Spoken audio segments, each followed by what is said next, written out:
வீட்டை கட்டுவேன், நீ கார் வாங்கிடுவேன், அடுத்த வாரம் பாரு உன் வீடு கட்டி முடிச்சிருவேன், அடுத்த வாரம் வீட்டுல ஒரு பைக் நிக்கும். இந்த பிரசங்க கேட்கும்போது எப்படி இருக்கா? பயங்கர சந்தோஷமா இருக்கு. இவைகள் நிமித்தம் எனக்கு என்ன செய்யாது, பரலோகம் எனக்கு கிடைக்காது. நல்லா புரிந்து கொள்ளுங்க, கர்த்தர் வச்சிருக்கிற நோக்கமே வேறப்பா. சத்தியத்துல நிக்கிற சபைகள் தான் இந்த கடைசி காலத்துல நிக்கும். வசனத்துல இருக்கணும். சபை வசனத்துல வளர்க்கப்படும். நான் திரளா ஜனக்கூட சேர்க்கறது முக்கியம் இல்லை. அதுல எத்தனை பேரை என் கூட சேர்த்துட்டு போறேன், என் கூட எடுத்துட்டு போறேன். சகோதர சகோதரி, இது சாதாரணமான விஷயம் கிடையாது. இன்னைக்கு நாம பேசுற காரியம் பரலோகத்துக்கு போகணும் அப்படின்றது சாதாரணமான விஷயம் கிடையாது. அதை விளையாட்டா நீங்க நிறைய பேர் நினைச்சிட்டு இருக்கிறாங்க. நிறைய பேர் நினைச்சிட்டு இருக்காங்க விளையாட்டா, அது ரொம்ப ஈஸி அப்படின்னு நினைச்சிட்டு இருக்காங்க.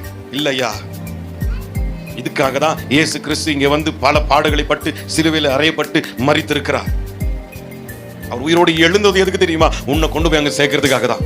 உங்க இருதயம் கலங்காது இருப்பதாக நான் போறேன், உங்களுக்காக ஒரு ஸ்தலத்தை என்ன செய்யறேன், ஆயத்தம் பண்றேன், நான் வந்து உங்களுக்கு கூட்டிட்டு போவேன்னு சொன்னது அதுக்காக தான். ஆமென் சொல்லுங்களேன்.